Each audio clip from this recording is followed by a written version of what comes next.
আমার জীবনের 8টা পর্ব। আমি ছিলাম মৃত, মৃত্যুর পরে বরজাক, বরজাকের জন্ম, জন্মের পরে জীবন, এই হলো 4। আবার জীবনের সামনে ঠিক আবার মৃত্যু, মৃত্যুর পরে বরজাক, বরজাকের আবার জন্ম, জন্মের পরে আবার দ্বিতীয় জীবন। এই 8টা পর্ব একটা মানুষ যদি না জানে তাহলে সে তো কী মানুষটাকে আপনি বলবেন, কী মানুষটাকে আপনি বলবেন? আল্লাহ বলছেন লইকা কালা নামে ভালো মাদাল, এরা পশুর মতো, বরং পশুর সেই তো অধম। এই আমরা গাড়ি ঘোড়ায় চড়ি, গাড়ি ঘোড়ায় মানে এসি ক্লাসে বা যে কোনো ভালো গাড়িতে সাধারণত ট্রেনে খুব ভালো লোকজনই ওঠে, আর যারা সিট পায় না তারা তো দাঁড়াই থাকে। কিন্তু আসলে কোনো একটা মানুষের মধ্যে যে সামনে একটা জীবন আছে এই চিন্তাটা নাই। নামাজ রাখতে হলে যে কোনো মূল্যে নামাজ আদায় করে নিতে হবে, কোনো মানুষের মধ্যে চিন্তাই নাই যে নামাজটা আমি পড়ব। আপনি রেলে বা গাড়িতে থাকলে নামাজ পড়ার ব্যাপারে আপনি কেবলামুখী হওয়ার দরকার নাই, আপনি দাঁড়াইতে পারেন না, দাঁড়ানোর দরকার নেই, যেভাবে পারেন সেভাবে বসে আপনি রুকু করবেন, রুকুর শেষ সেদ্ধা আরও ঝুঁকবেন, এভাবে আপনি রুকু সেদ্ধা করে নামাজ শেষ করবেন।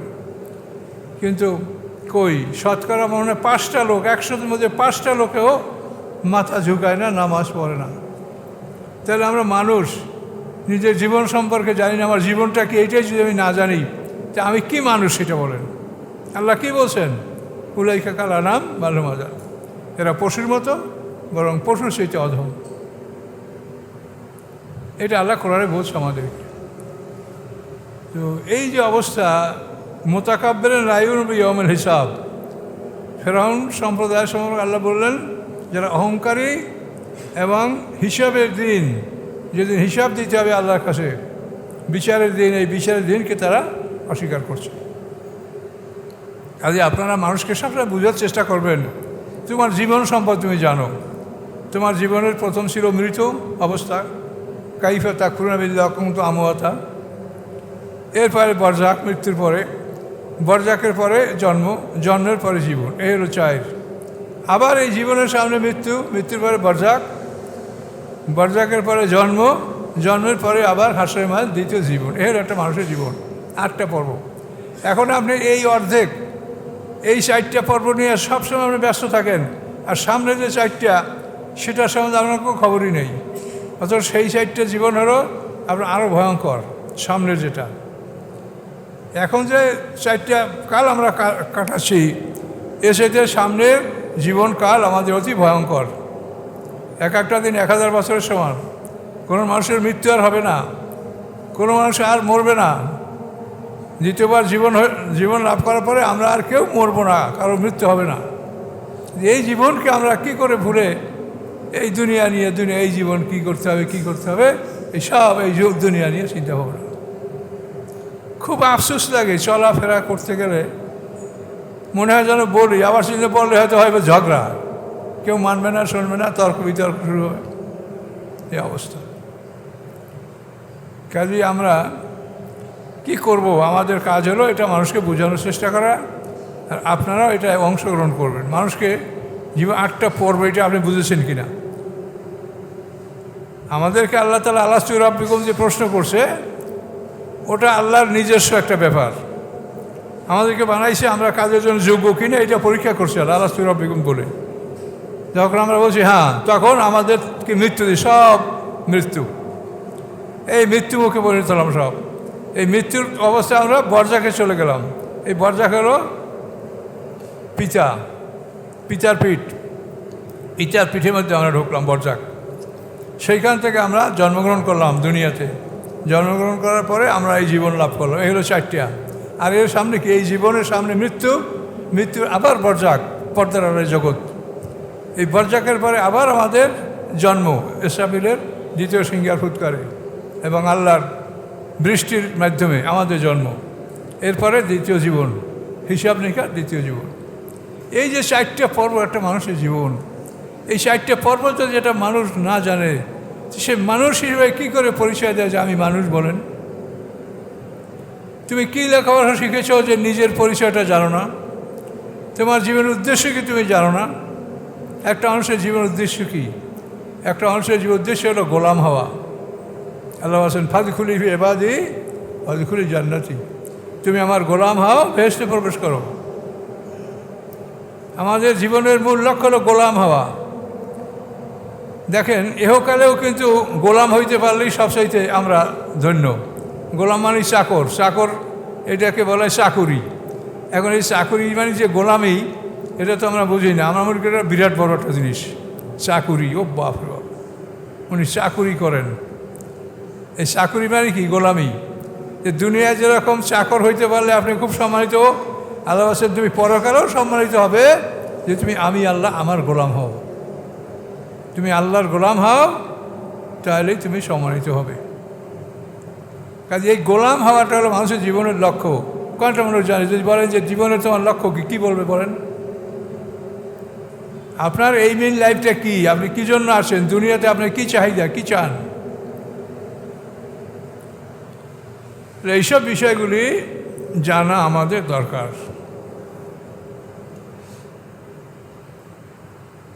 অকাল রাজুল মোমেনুন আলে ফেরাউন, এই যে রাজুল মোমেনুন, এই ব্যক্তির কথা, এই ব্যক্তির নামেই এই সূরাটার নাম রাখা হয়েছে মোমেন।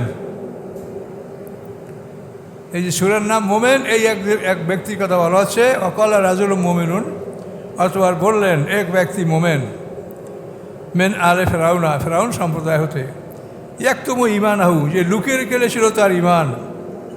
এই লোকটা কি বলছিল? আতাকতুলুনা রাজুলান আইয়াকুল রব্বি আল্লাহ, তোমরা কি এমন এক ব্যক্তিকে হত্যা করবে যে বলে রব্বি আল্লাহ, আমার রব আল্লাহ? এই কথা যে ব্যক্তি বলে তাকে তোমরা হত্যা করবে? অকাদ যা কুম্বেল বাইয়ানা, অথচ তিনি নিয়ে আসেন উজ্জ্বল প্রমাণ। মুসা হাসানের পক্ষেই লোক সাক্ষী দিয়েছে। ফেরাউন পরিবারের সম্ভ্রান্ত বংশের লোক ইমানদার ছিলেন। বেল বাইয়ানা তুমি রব্বিকুম, অথচ তিনি তোমাদের কাছে তোমাদের রবের নিকট হতে উজ্জ্বল প্রমাণ নিয়ে এসেছেন।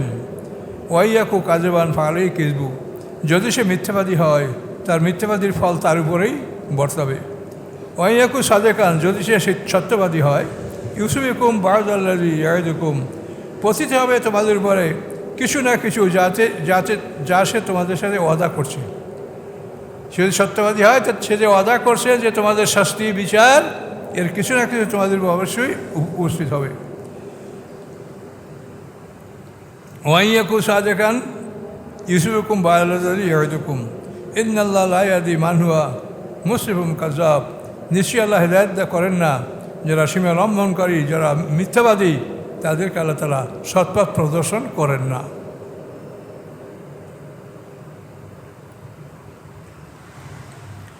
ইয়া কওমে, ওই লোকটার কথা এখনও শেষ হয় না। ওই লোকটার রাজুল মোমেনুন, ইয়া কওমে লাকুলুল মুলকুল ইয়াওমা যাহিরিনা ফিল আরদ, হে জাতি, হে আমার জাতি, তোমার জন্য আজকে এই রাজত্ব সাম্রাজ্য, আলিয়মা, আজকের দিনে তোমাদের জন্য সাম্রাজ্য, তোমরা সাম্রাজ্যের মালিক। যাহিরিনা ফিল আরদে, তোমরা পৃথিবীতে বিজয়ী, তোমরা পৃথিবীতে জয়যুক্ত, তোমরা পৃথিবীতে বিজয়ী। ফামাইয়ানসুরুনা মিন বাসিল্লাহ, কে সাহায্য করবে আমাদেরকে আল্লাহর শক্তি হতে? এন যা না, যদি আল্লাহর শক্তি আমাদের উপরে আসে। কলা ফেরাউনও, তখন ফেরাউন বলল, এই লোকটার ওসিয়াত শুনে ফেরাউন বলল, কলা ফেরাউনও মা উরিকুম ইল্লা মা আরা, আমি তোমাদেরকে তাই বলছি যা আমি বুঝি। আমি যা বুঝি তোমাদেরকে আমি তাই বলছি, আমি এর বাইরে কিছু বলছি না। ওমা হাদিকুম ইল্লা সাবিলা রাশাদ, এবং আমি তোমাকে দেখাচ্ছি সাবিলা রাশাদ, মানে সৎপথ। ফেরাউন বলছে যে আমি তোমাদেরকে সৎপথ দেখাচ্ছি, আমি যা বুঝি তাই বলছি, আমি তোমাদের সৎপথ দেখাচ্ছি। অকল আল্লাহ যে আমানা, ওই ইমানদার ব্যক্তির কথা আবার শোনেন। অকল আল্লাহ যে আমানা, অতবার বললেন ওই ব্যক্তি ইমান এনেছে, ইয়া কওমে, হে আমার জাতি, ইন্নী আখাফু আলাইকুম মিসলা ইয়াউমিল আহজাব, আমি ভয় করি তোমাদের উপরে ওই রকম দৃষ্টান্ত যে আহজাব পূর্ববর্তী জাতিদের উপরে যেভাবে দৃষ্টান্ত আসে, শাস্তি আসে, ওই রকম শাস্তি তোমাদের উপরে আমি ভয় করছি। মিসলা দাবে কমে নূহ, যেমন নূহ আলাইহিস সালামের সম্প্রদায়ের উদাহরণ।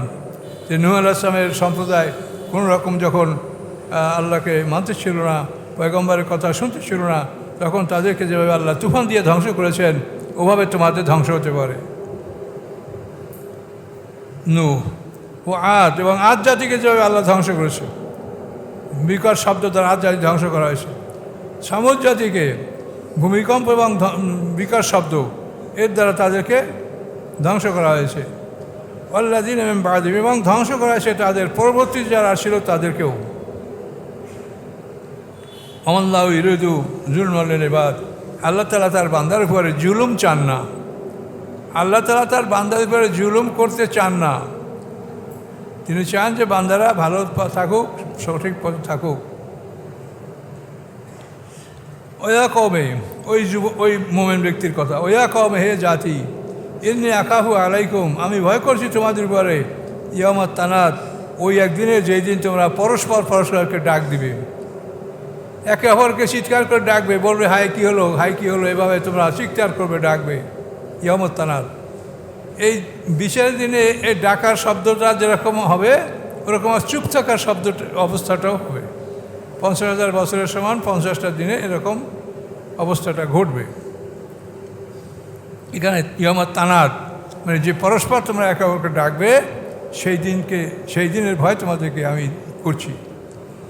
ইয়াউমা তুওয়াল্লুনা মুদবিরিনা, সেদিন তোমরা পিঠ ফিরিয়ে পালাতে চেষ্টা করবে, কিন্তু মা লাকুম মিনাল্লাহি মিন আসিম, নাই তোমাদের জন্য আল্লাহ ছাড়া কোনো রক্ষাকারী। তোমরা সেদিন পিঠ দেখিয়ে পালাবার চেষ্টা, মানুষ পালায় তো পিঠ দেখায়, এই পালায়, পিছনের দিকে পালায়।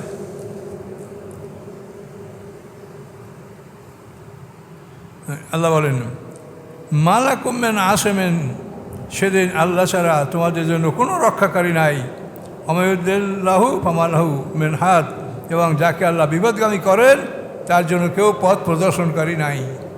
কাজে সেদিন তোমরা হাসরের ময়দানে পালাবার চেষ্টা করবে, কিন্তু যখনই ময়দানের কিনারায় যাবে তখন দেখবে যে ফেরেশতারা অস্ত্র নিয়ে, লাঠি নিয়ে, যা কিছু দরকার কিনে দাঁড়িয়ে আছে, তোমরা পালাতে পারবে না। ফেরেশতা হয় তোমাদেরকে তাড়িয়ে মাঠের মাঝখানে যার যেখানে অবস্থান সেখানে নিয়ে আসবে। ওয়ালাকাদ জাআকুম ইউসুফু মিন ক্বাবলু, ওই যুবকের কথা, ইমানদারের কথা এখনও শেষ হয় নাই। ওয়ালাকাদ জাআকুম ইউসুফু মিন ক্বাবলু, অতঃপর এসেছিল তোমাদের কাছে ইউসুফ আলাইহিস সালাম ইতিপূর্বে। মুসা আলাইহিস সালামের আগের পয়গম্বর ইউসুফ আলাইহিস সালাম। মুসা আলাইহিস সালামের কয়েক পুরুষ আগে। মুসা ইবনে ইয়াসার, মুসা ইবনে ইমরান ইবনে ইয়াসার ইবনে কাহেস ইবনে লাবি, তাহলে 7 পুরুষ। মুসা আলাইহিস সালাম তো 7 পুরুষ পরের পয়গম্বর হলো মুসা আলাইহিস সালাম। ইউসুফ আলাইহিস সালামের 7 পুরুষ পরের পয়গম্বর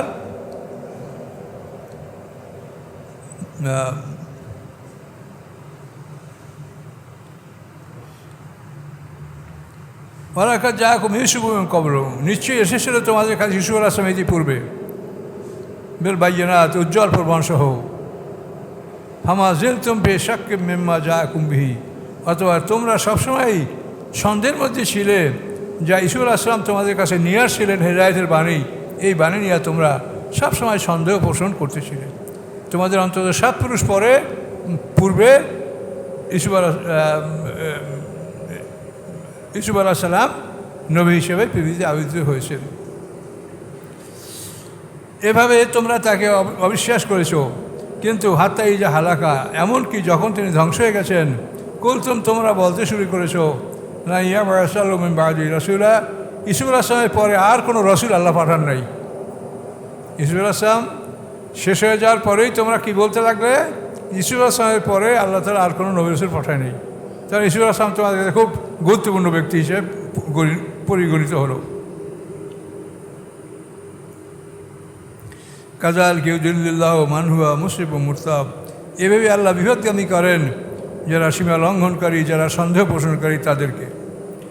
আল্লাযীনা ইউজাদিলুনা ফি আয়াতিল্লাহি, যারা বিতর্ক করে আল্লাহর আয়াত নিয়ে, বেগাইরে সুলতানেন, কোনো দলিল প্রমাণ ছাড়া, আতাহুম, তাদের কাছে এসেছে এরকম কোনো দলিল প্রমাণ ছাড়াই তারা তর্ক বিতর্কে লিপ্ত হয়। কাবুরা মাকতান ইনদাল্লাহ, অত্যন্ত বড় অপরাধ আল্লাহর কাছে, ওয়াইন্দাল্লাযিনা আমানু, এবং ইমানদারদের কাছে এটা বড় অপরাধ যে তোমরা কোনো যুক্তি প্রমাণ ছাড়াই তর্কে লিপ্ত হচ্ছ। কাযালিকা ইয়াতবাউল্লাহু আলা কুল্লি কলবিন মুতাকাব্বির জব্বার, এভাবেই আল্লাহ তাআলা মোহর মেরে দেন অন্তরে, সকল মানুষের অন্তরে যারা মুতাকাব্বির, অহংকার, যারা অহংকারী, জব্বার, এবং যারা গৌরবকারী, তাদের উপরে আল্লাহ তাআলা, তাদের কলবের উপরে আল্লাহ তাআলা মোহর মেরে দেন, তারা হেদায়েত লাভ করতে পারে না। এই মোমেন ব্যক্তির কথা শেষ হলো এখানে। এরপরে আবার ফেরাউন বলছে, অকালা ফেরাউনও, ফেরাউন বলল, ইয়া হামান উবনুলি সারহা, হে হামান, হামান ফেরাউনের উজির, উবনুলি সারহা, বানাও আমার জন্য একটা বিশাল টাওয়ার, বিশাল অট্টালিকা, লালি আবলুগা আসবাব, সম্ভবত আমি পথের অনুসন্ধান করব। ওখান থেকে আমি আকাশের পথ অনুসন্ধান করে আল্লাহ কোথায় থাকে মুসার, সে আল্লাহকে আমি দেখব, অনুসন্ধান করব। আমার জন্য অট্টালিকা নির্মাণ করো। এটা ফেরাউন বলল কাকে? তার উজির হামানকে। বলার সাথে সাথে বনি ইসরাইল যেত ওদের গোলামের মতো, বনি ইসরাইলের উপরে অর্ডার হলো, ইট কাটো, ইট বানাও। তো এভাবে খুব কষ্ট দিত বনি ইসরাইলকে, মাটি নিজেদের মাটির থেকে ইট কাটি দিতে বলা হইতো, যে আমরা সরকারিভাবে ইয়ে দিতে পারবো না, ইটের মাটি দিতে পারবো না, তোমরা নিজেদের মাটি দ্বারা ইট কেটে সেই ইট পোড়াইয়া আমাদের জন্য ইট রেডি করে দাও। এভাবে অত্যাচার করত। ফেরাউন বলল, আমি আকাশের পথ অনুসন্ধান করবো, আসবাবের মতে আকাশের পথ অনুসন্ধান করবো। তাহলে মুসা, আমি খবর নেব মুসার ইলাহের মুসার ইলাহ সে কোথায় থাকে এ ব্যাপারে আমি খবর নেব। ফেরাউন বলল, তুই অট্টালিকের দ্বারা আল্লাহর খবর নেবে। এখন তো বর্তমান পৃথিবীতে 40,000 ফিট উপর দিয়ে তো সাধারণত জাহাজ চলাচল করে, বা তার চেয়ে আরও বেশি উপরে অনেক সময় সেফ সিকিউরিটির জন্য জাহাজ অবস্থান করে বিশ্বের বড় বড় রাজা বাদশারা। আর ও একটা দালান বানাইয়া এই যে দেখবে আল্লাহ কোথায় থাকে। ফেরাউন কেমন বুদ্ধি!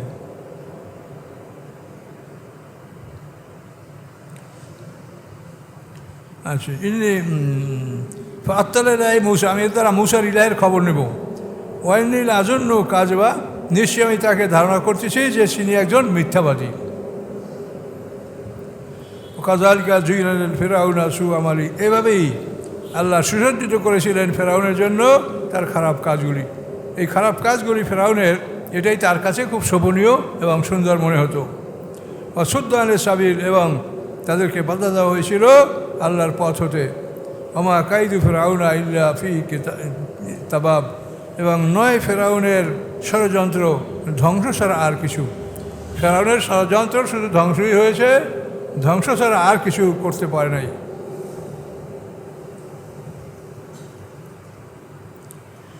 অকাল আল্লাহ যে আমানা ইয়া কৌমিত্তাবিউনি হাদিকুম সাবিল রাশাদ। আবার ওই মোমেনের কথা, অকাল আল্লাহ, এবং বলল সেই ব্যক্তি আমানা ঈমান এনেছিল, ইয়া কৌমে, হে আমার জাতি, ইত্তাবিউনি, তোমরা আমার আনুগত্য করো, আদিকুম সাবিল রাশাদ, আমি তোমাদেরকে সৎপথ দেখাবো। তোমরা আমার আনুগত্য করো, আমি তোমাদেরকে সৎপথ দেখাবো।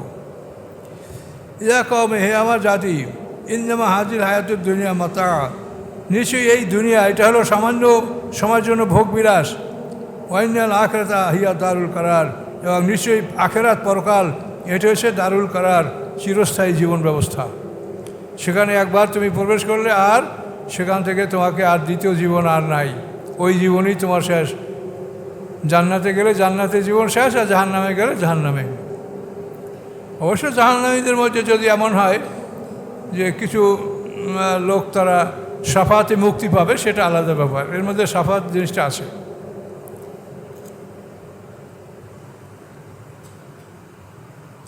মান আমেলা সাইয়াতান ফালা ইউজুজা ইল্লা মিসলাহা, যে খারাপ কাজ করে তাকে শাস্তি দেওয়া হবে না উহার সমপরিমাণ ছাড়া। অমান আমেলা সালেয়ান, এবং যে করবে ভালো কাজ, মেন জাকার অংশ, সে পুরুষ হোক অথবা নারী হোক, ও মোমেনুন, এবং যদি মোমেন হয়, ফাউলাইকা ইয়াদ খুরুনা জান্নাতা, তারা জান্নাতে প্রবেশ করবে। ইউর জাকুনা ফিহা বেগাইর হিসাব, এবং রিজেক দেওয়া হবে তাদেরকে বিনা হিসাবে। যারা জান্নাতি হবে তাদের যে পাওনা তার অধিক বিনা হিসাবে তাদেরকে আল্লাহ রিজেক দান করবেন।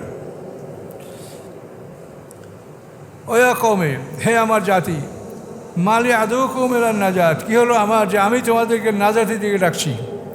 ওই রাজুল মোমেনুল ইমানদার, তার কথাগুলো আল্লাহ কোরআনে কীভাবে তুলে দিচ্ছেন দেখেন। ওই লোকটার নামই এই শরীরের নাম মোমেন। ওয়া কওমে, হে আমার জাতি, মালি কী হয়েছে আমার, আদুকুম ইলান নাজাত, আমি ডাকছি তোমাদেরকে মুক্তির দিকে, ও তাদুনানি ইলান নার, আর তোমরা ডাকছো আমাকে আগুনের দিকে। তোমরা ফেরাউনের সম্প্রদায়, তোমরা আমাকে আগুনের দিকে ডাকছো, আর আমি ডাকছি তোমাদেরকে মুক্তির দিকে। তাদুনানি, তোমরা আমাকে ডাকছো লিয়াকফুরা বিল্লাহি, যেন আমি আল্লাহর সাথে কুফরি করি, বা উশরিকা বিহি, এবং শরীক করি আল্লাহর সাথে, মা লাইসা লি বিইলম, এমন কিছু যে ব্যাপারে আমার কোনো ইলম নাই। ওয়ানা আদুকুম, আমি তোমাদেরকে ডাকছি ইলাল আজিজুল গাফফার, পরাক্রমশালী ক্ষমাশীল আল্লাহর পথের দিকে। এদিকে তোমাদেরকে আমি ডাকছি, তোমরা আমার পথে আসো।